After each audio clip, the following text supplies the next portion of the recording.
Moment distribution method का use करके हमने बीम को तो एनालाइज किया, वैसे ही हम पोर्टल फ्रेम्स को भी एनालाइज कर सकते हैं और वही करेंगे आज बैठ के आराम से अपने अपने घर। और आपके साथ रहेंगे आपके अपने अविनाश सर। तो देर किस बात की, फटाफट शुरू कर देते हैं आज का लेक्चर। मोमेंट डिस्ट्रीब्यूशन मेथड हम पोर्टल फ्रेम को अप्लाई तो जरूर करने वाले हैं, बट उससे पहले ये जानना बहुत जरूरी है कि पोर्टल फ्रेम के दो टाइप होते हैं। एक होता है स्वे फ्रेम, दूसरा होता है नॉन स्वे फ्रेम। उसमें से नॉन स्वे फ्रेम जो है वो आज हम करने वाले हैं, उसको एनालाइज करेंगे। बट उससे पहले एक बेसिक चीज जानते हैं कि डिफरेंस क्या है, स्वे फ्रेम किसको कहना है, नॉन स्वे फ्रेम किसको कहना है। देखिए, अगर किसी फ्रेम को नॉन स्वे होना है तो कौन सी कंडीशन है बता देता हूं, इधर लिख लेते हैं। नॉन स्वे फ्रेम कब होती है, इफ पहली कंडीशन, मैं ये ब्लू पेन से लिखता हूं, फ्रेम को नॉन स्वे कह सकते हैं पहली कंडीशन जब उस पे लोडिंग जो है ना एक्सटर्नल वो सिमेट्रिक हो। ऐसे लिखो, सिमेट्रिक लोडिंग यानी लोड। जैसे कि यहाँ पे बता दूं, इस फ्रेम के ऊपर पूरा यूडीएल सिमेट्रिक है। अगर इसको आधे पार्ट में काटा जाए तो बराबर आधा इधर हो जाएगा, क्योंकि लोड को अगर देखेंगे 20 किलोन्यूटन एग्जैक्टली सेंटर पे है, दोनों तरफ से 10-10 किलोन्यूटन का लोड है, वो सेम डिस्टेंस पे होना बहुत ज़रूरी है। 2 मीटर लोडिंग। फिर यहाँ पे लोडिंग पॉइंट लोड सेंटर पे है, यूडीएल पूरे स्पैन पे है, तो लोडिंग में क्या है, सिमेट्री है, पहली कंडीशन। अब दूसरी कंडीशन बताते हैं। वर्टिकल लेग्स, एक मिनट, इसमें पहला वर्ड सिमेट्रिक कॉमन ही रखते हैं, ये डैश डैश डैश लिखता हूँ, आप पूरा लिखना, सिमेट्रिक वर्टिकल लेग्स। ये जो पोर्टल फ्रेम है इसके जो दो वर्टिकल लेग है ना, इधर 4 का है, इधर का 4 का है, तो दोनों 4-4 के होना बहुत जरूरी है। अगर किसी कंडीशन में ये 4 मीटर का है और ये 5 मीटर का है तो बबुआ वहां पे गड़बड़ होगी, वो होगा स्वे फ्रेम। ठीक है, नॉन स्वे के लिए दोनों लेग्स सेम होने चाहिए। अब तीसरी कंडीशन बताते हैं, symmetric supports to vertical leg. Symmetric support to vertical leg, अब पूरा लिखिए, मैं शॉर्ट में लिख रहा हूं। देखिए यहाँ पे जो सपोर्ट है फिक्स्ड है, तो डी पे भी सपोर्ट फिक्स ही होना चाहिए, इस बात को ध्यान रखना। ए पे अगर फिक्स्ड है तो डी पे भी फिक्स्ड ही होना चाहिए। यहाँ पे फिक्स है, यहाँ पे हिंज या रोलर दे दिया, समझ जाना ये स्वे फ्रेम होगा फिर। बहुत बढ़िया। चौथी कंडीशन, फ्लेक्सुरल रिजिडिटी, ये भी सिमेट्रिक होना चाहिए। सिमेट्रिक के लिए ऐसा करते हैं, ई आई यानी फ्लेक्सुरल रिजिडिटी, सिमेट्रिक ई आई। अब यहाँ पे देखिए, इसका अगर फ्लेक्सुरल रिजिडिटी ई आई है तो इसका भी ई आई है, फिर इसका 2 ई आई है, दोनों साइड का सिमेट्रिक फ्लेक्सुरल रिजिडिटी होना चाहिए। कहीं पे ये ई आई, ये 1.5 ई आई हो गया तो मानो कि वो स्वे फ्रेम बन जाएगा। फ्लेक्सुरल रिजिडिटी वर्टिकल लेग्स की सेम होनी चाहिए। यहाँ पे हो सकता है कुछ भी, क्योंकि ये हॉरिजॉन्टल है ना स्पैन, ये दोनों को शेयर कर रहा है आधे आधे पार्ट को, तो उसका 2 ई आई रहे 1.5 ई आई रहे, कोई मैटर नहीं करता। अगली और एक चीज है, वो कौन सी है, ई आई हो गया, और मुझे लगता है सब कुछ हमने कवर कर लिया है। सिमेट्रिक लोडिंग हो गया, सिमेट्रिक वर्टिकल लेग्स। अच्छा, कई लोग ने इसको वर्टिकल लेग बोला है ना, तो बोलते हैं कि सपोर्ट्स एट सेम लेवल होने चाहिए, कहने के तरीके अलग है, या फिर लेंथ एक जैसी होनी चाहिए। इसको मैंने सिमेट्रिकल वर्टिकल लेग कहा है। Symmetric support to vertical leg, ये सपोर्ट सिमेट्रिक होने चाहिए और फ्लेक्सुरल रिजिडिटी सेम होनी चाहिए वर्टिकल लेग्स की। तो ये चार कंडीशन अगर अच्छे से सेटिस्फाई कर रहा है, टिक हो रहा है, तो आप बोल देना कि ये जो फ्रेम है ये नॉन स्वे फ्रेम है। इनमें से एक भी गड़बड़ हो गई, इनमें से एक भी कंडीशन सेटिस्फाई नहीं हुई, तो समझ जाना कि दिया हुआ फ्रेम स्वे फ्रेम है और उसका मोमेंट डिस्ट्रीब्यूशन मेथड थोड़ा अलग तरीके से हमें सॉल्व करना पड़ता है। तो वो जो है अगले लेक्चर में करेंगे, बट फिलहाल हमारे पास नॉन स्वे फ्रेम है, उसको अंजाम देते हैं। अंजाम देने के लिए पहला स्टेप हमेशा फिक्स्ड एंड मूवमेंट। अब ये जो अगर नॉन स्वे फ्रेम मिल गया ना मेरे दोस्त, तो इसको खाली खोल देना है। जैसे कि ए डी पकड़ के ऐसे खोल दो, A B C D beam ही बन जाएगा। समझ रहे इस चीज को? ये खाली ऐसा और फिर बीम की तरह ही ट्रीट करके इसको सॉल्व करना है, कोई बदलाव नहीं होगा। अब समझ ही जाओगे, हम आगे आगे बढ़ते जाएंगे। तो चलिए एम ए बी देखिए, ए टू बी देखिए, इसको अगर खोलेंगे तो ऐसा हॉरिजॉन्टल दिखेगा ना, लेफ्ट से राइट जा रहे हो तो minus, load centric point load है, सेंट्रिक सेंटर पे है, सेंट्रल, तो फॉर्मूला WL/8, W10, L का value 4 divided by 8, answer -5। Similarly उल्टा राइट से लेफ्ट आ रहे हो, प्लस में फॉर्मूला सेम, वैल्यू बस प्लस में। अब MBC की बात करें तो आप लेफ्ट से राइट जा रहे हो तो माइनस, पहले हाँ यहाँ पे समझ लिए चीज को, दो टाइप की लोडिंग है BC पे, एक सेंट्रल पॉइंट लोड है और दूसरा UDL है। तो अब हम सेंट्रल पॉइंट लोड की बात करें तो WL/8 और ये माइनस लेफ्ट से राइट जा रहे इसके लिए मेरे दोस्त, फिर माइनस और एक बार UDL के लिए WL²/12।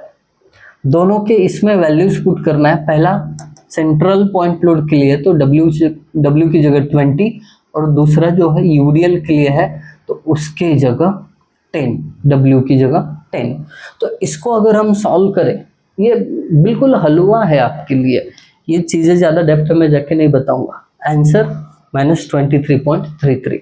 यही चीज़ आप C to B आओगे ना, खाली प्लस में होगी, आंसर प्लस में 23.33, और कोई बड़ा बदलाव इसमें नहीं है। आगे बढ़ते हैं। अब हम पार्ट CD की जब बात करते हैं ना, C to D, अब लेफ्ट से राइट इसको खोल के रखा है ना, तो लेफ्ट से राइट जा रहे हो तो minus, loading central point load है WL/8, 10 × 4/8 -5, फिर राइट से लेफ्ट है MDC, आंसर खाली प्लस में 5 kN/m। पहला स्टेप खत्म। यहाँ पे आपने पहला स्टेप अच्छे तरीके से पूरा कर लिया। बात यहीं पे खत्म नहीं होती, और सुनिए स्टेप नंबर 2, डिस्ट्रीब्यूशन फैक्टर भी बिल्कुल सेम है जैसे बीम में किया था, सेम करना है। जॉइंट B और C ऐसे है जहाँ से दो मेंबर निकलते हैं, B से BA और BC, BA और BC। BA की बात करें तो फार एंड फिक्स्ड है, तो 4EI/L फॉर्मूला लगा दिए, 4EI, L का वैल्यू 4, 1EI इसका स्टिफनेस फैक्टर मिल गया। थोड़ा फास्ट जा रहे क्योंकि समय की कीमत बहुत है। मैंने बहुत बार ऑब्जर्व किया कि थोड़ा लेंथी वीडियो दिखा, बच्चे स्किप कर देते हैं, भाग जाते हैं। तो आपका इंटरेस्ट बनाए रखने के लिए थोड़ा जल्दी भागते हैं इसमें। BC, C के आगे भी एक सपोर्ट है, कंटिन्यूस है, तो क्या करेंगे 4EI/L यूज करेंगे। बट यहाँ पे सतर्क रहिए, BC पोर्शन के लिए फ्लेक्सुरल रिजिडिटी 2EI है, तो BC को 4 × 2EI डिवाइडेड बाय 4 होगा, आंसर 2EI। समेशन ऑफ के इन दोनों का एडिशन 3EI, फिर 1 डिवाइडेड बाय 3 0.33 और 2 डिवाइडेड बाय 3 0.67। सेम तरकीब यूज की है C जॉइंट पे, C to B और C to D, ऐसे दो मेंबर। C to B के बाद एक और क्या है वहां पे सपोर्ट है, तो 4EI/L, CB पोर्शन का फ्लेक्सुरल रिजिडिटी 2EI मल्टीप्लाई किया यहाँ पे, तो calculation 2EI automatic stiffness factor का आ जाएगा। CD के लिए फिक्स्ड एंड है, फार एंड, तो 4EI/L, 1EI, तो इनको डिवाइड करिए ये 3 से 0.67 आएगा, 1 को डिवाइड करिए 3 से 0.33, घाई में खत्म किया। है ना, बता दिया यहाँ पे फॉर्मूले के साथ क्या क्या करना है। ये सब होने के बाद आपका आता है step number 3, movement distribution table. ये देखिए एमडीएम टेबल, ये बड़ा इंपॉर्टेंट है। ये जो रेड में लिखा है ये टेबल एज इट इज बना के रखिए। फिर आपको करना क्या है, डिस्ट्रीब्यूशन फैक्टर लिखने हैं। देखिए डिस्ट्रीब्यूशन फैक्टर जॉइंट बी पे 0.33 और 0.67 है, तो हम लिख लिए इधर 0.33, 0.67 और फिर 0.67 और 0.33 डिस्ट्रीब्यूशन फैक्टर तो लिख लिए। ये पहला का टेबल एज इट इज रखा है, यहाँ पे कुछ नहीं है तो जीरो लिखेंगे बाद में, है ना। डी पे कोई डिस्ट्रीब्यूशन फैक्टर नहीं है ना, तो जीरो आता है। Fixed end movement A B के लिए -5, बी ए के लिए +5, फिर सी बी बी सी, हाँ बी सी की बात करें तो -23.33 और सी बी की बात करें तो +23.33, सी डी की बात करें तो -5 और डी सी की बात करें तो +5। ये as it is copy paste करना है, ज़्यादा मेहनत नहीं लगेगा दोस्त। इतनी सारी मेहनत हम इसलिए कर रहे हैं कि कहीं ना कहीं जिन बच्चों के पास क्लास लगाने का या ट्यूशन जाने का समय नहीं है, वो घर बैठे कुछ ना कुछ पढ़ सके, यही अपना प्लेन मोटिव है। नहीं तो मैंने बहुत सारे लोगों को देखा है, बहुत सारे लोग कोर्स बना के एप्लीकेशन पे बेच रहे एजुकेशनल कंटेंट, बट हम एक ट्रायल ले रहे हैं। मैं चाहता हूँ कि मार्केट में देखते हैं कितना वैल्यू है फ्री के कंटेंट का, देखते हैं पता चल जाएगा। अक्रॉस द टाइम हमें पता चल जाएगी कि हम जो वीडियोस डाल रहे हैं क्या वाकई में बच्चों को पसंद आ रहे हैं। अगर आ रहे हैं, नहीं आ रहे तो क्या कारण है। Suggestion are most welcome.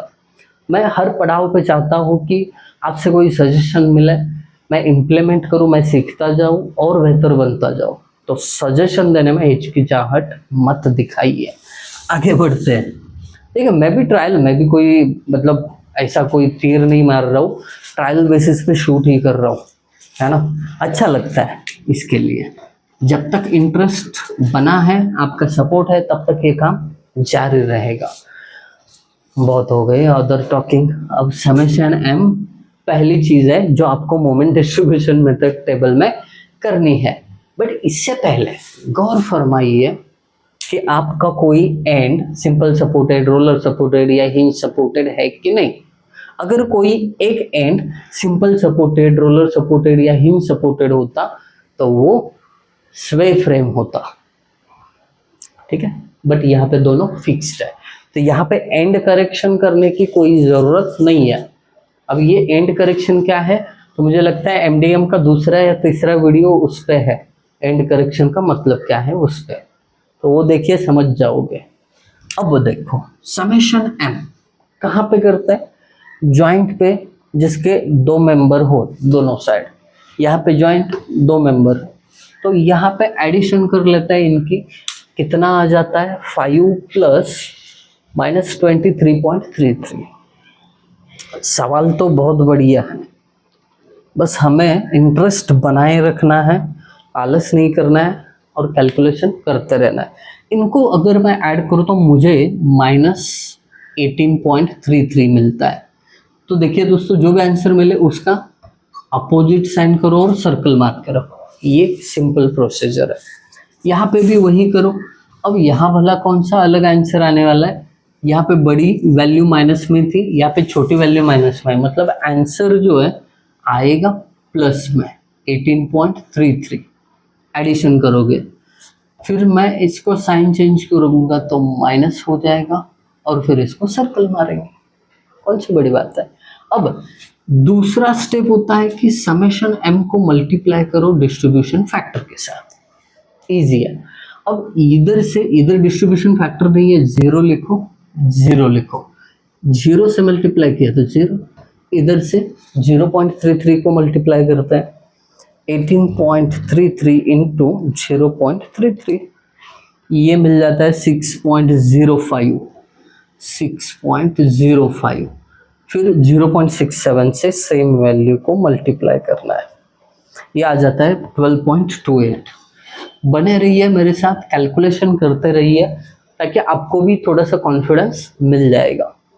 अब इससे इधर देखिए 18.33 से 0.67 को मल्टीप्लाई किया तो 12.28 आया था ना, तो इधर भी वही आएगा, खाली माइनस में, -12.28। इधर 0.33 से मल्टीप्लाई करने के बाद 6.05 आया था, खाली माइनस में। इतना ही चेंज है, डबल कैलसी चलाने की जरूरत नहीं है। इससे इधर मल्टीप्लाई करो 0। अब इसमें तीसरा पड़ाव होता है कि कैरी ओवर निकालो। कैसे निकालते हैं? इसका आधा इधर लिखना है, मतलब 6.05 डिवाइडेड बाई 2, 3.03 है ना। और इसका आधा इधर लिखते हैं, 0 का आधा 0, सिंपल। 12.28 का आधा ये माइनस में है तो -6.14 आता है। ये ओरली मुझे जमता था, मैंने लिखा, आपको जमेगा तो ठीक है, नहीं तो कैल्सी काय को दिया है रे आप लोग को, उठाने का, यूज करने का, टेंशन नहीं लेने का। आगे बढ़ते हैं, इसका भी आधा वही होगा जो यहाँ पे होगा, सिंपल। आगे बढ़ते हैं, 6.05 का आधा इधर लिखना है, 0 का आधा तो मैं लिख दिया, 6.05 का आधा किया था ना इधर, खाली ये माइनस में आएगा, है ना। That's it. अब ये कब तक करना है मेरे दोस्त? ये तब तक करना है जब तक जॉइंट पे लेफ्ट और राइट और जॉइंट पे लेफ्ट और राइट 0 पॉइंट समथिंग में आंसर नहीं आता, तब तक करते रहो। ये CO की बात कर रहा हूँ। CO की लाइन में खाली इस जॉइंट पे, हाँ, ये इधर का लेफ्ट और राइट का छोड़ दीजिए, उसका कोई लेना देना नहीं है। इस जॉइंट पे लेफ्ट और राइट सब जगह पे 0 पॉइंट समथिंग में आंसर होना चाहिए। अब यही प्रोसीजर रिपीट करता है, समेशन m, ये दोनों को ऐड किया तो आंसर आता है -6.14। खाली इसका साइन चेंज कर दिया, सर्कल मार, इनकी एडिशन कर दी तो 6.14 आया, साइन चेंज कर दिया, सर्कल मारा। रिपीटेटिव है, लगेगा लेंदी बट बड़ा आसान है। बट भागो मत, बड़ा आसान है तो अभी हम अपना करते हैं। बने रहिए मेरे साथ, थोड़ा वॉच टाइम बढ़ने दो ना यार, क्या आप लोग भी भागने की फिराक में रहते हैं। कई बच्चे तो इतने शानदार है ना, सीधा स्क्रीनशॉट, मैं क्या बोल रहा हूँ सुनना ही नहीं चाहते हैं। ठीक है, कोई बात नहीं, बस आपकी पढ़ाई हो जाए, इतना ही मोटिव है, प्योर मोटिव है, जैसा आपको लगे वैसा कर लो। Summation m into distribution factor 0, 6.14 into 0.33 into 0.33, 2.03। देखिए, दिल की कोई भी बात हो, मैं खुला आपसे कहता हूँ, आप मेरे अजीज दोस्त हो सभी, है ना, हम दोस्त हैं तो बात कह सकते हैं। 6.14 इंटू 0.67, 4.11। फिर ये माइनस है, खाली 0.67 को मल्टीप्लाई करने के बाद आंसर इधर 4.11 आया था ना, ये देखिए, इससे इसको मल्टीप्लाई किया 4.11। अब 6.14 वही वैल्यू है, 0.67 को मल्टीप्लाई करो खाली माइनस में 4.11, और ये वैल्यू इधर माइनस में 2.03। क्यों? क्योंकि 6.14 को मल्टीप्लाई करोगे तो यही आएगा, करेक्ट। अब ठीक है, हाँ, एक लास्ट की चीज, इससे डिस्ट्रीब्यूशन फैक्टर को मल्टीप्लाई किया 0 होगा।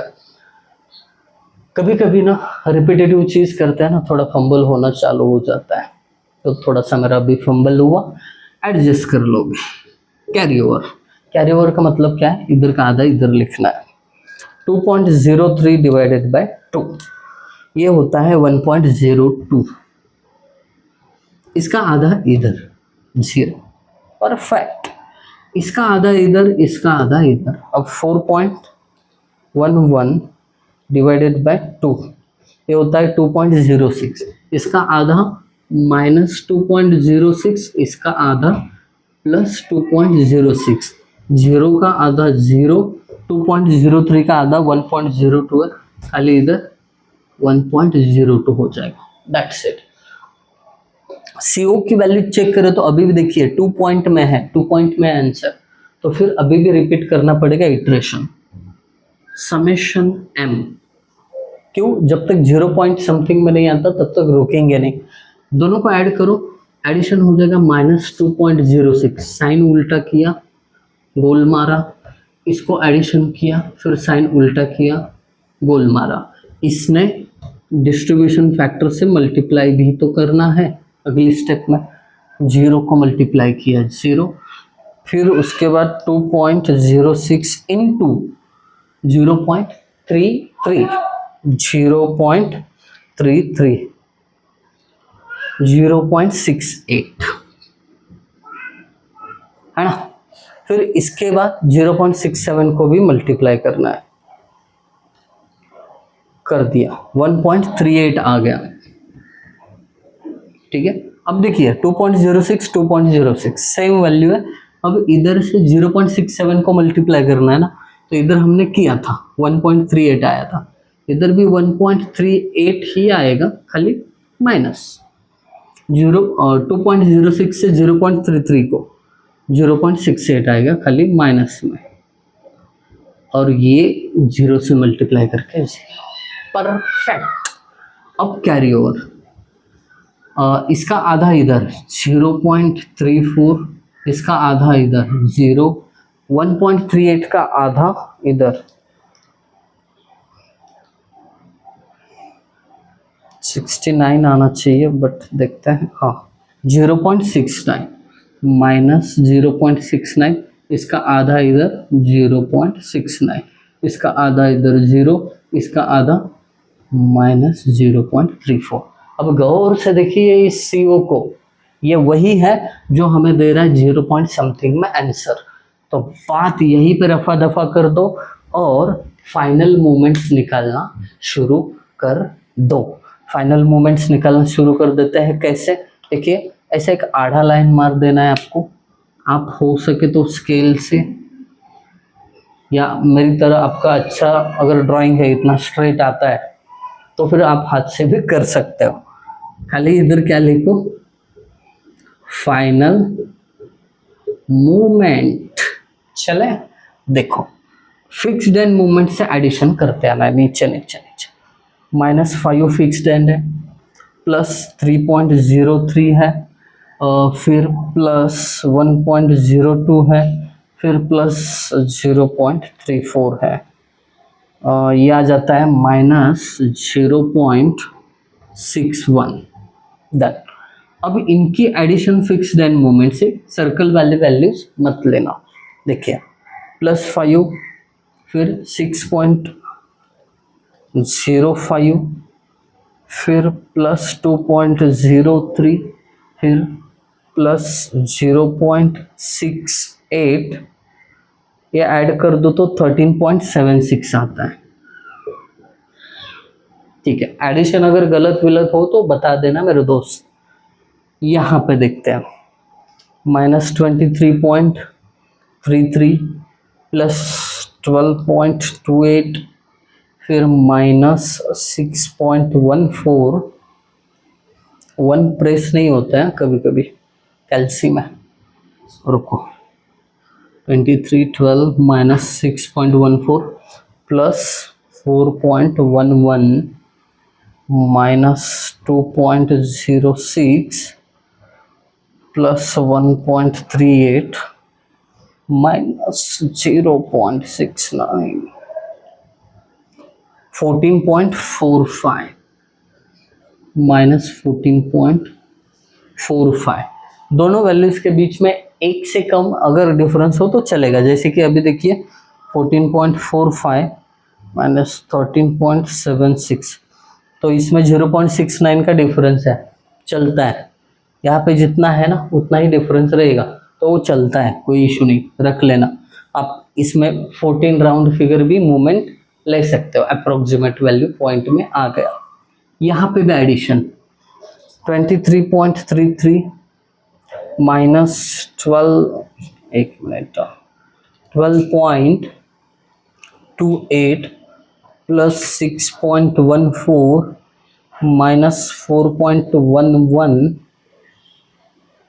+2.06 -1.38 प्लस 0.69, ये आंसर आ जाता है 14.45। लगा ही था इसके जैसे इधर भी आएगा। इधर देखते हैं, -5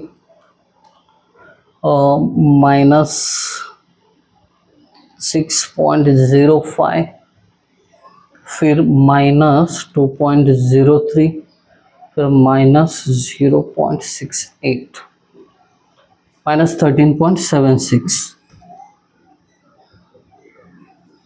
ये 0.61 तो नहीं आएगा ना, देख लेते हैं, शायद वही आएगा क्योंकि आंसर तो वही है ना, बस ये प्लस 0.61 आएगा। देख लेना, इधर का गेस करके मैंने लिखा है, इतना ही आएगा, डोंट वरी।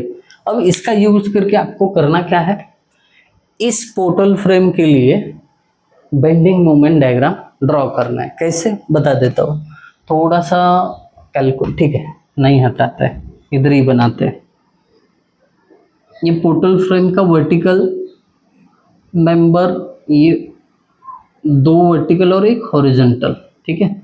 पॉइंट के नाम ए बी, इधर लिखो बी सी, इधर लिखो सी और डी, ठीक है। अभी खाली डायग्राम ड्रॉ करना है, देख लेना।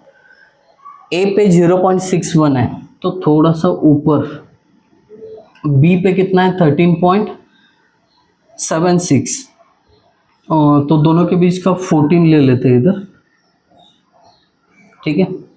तो ये कुछ इस प्रकार ज्वाइन होगा।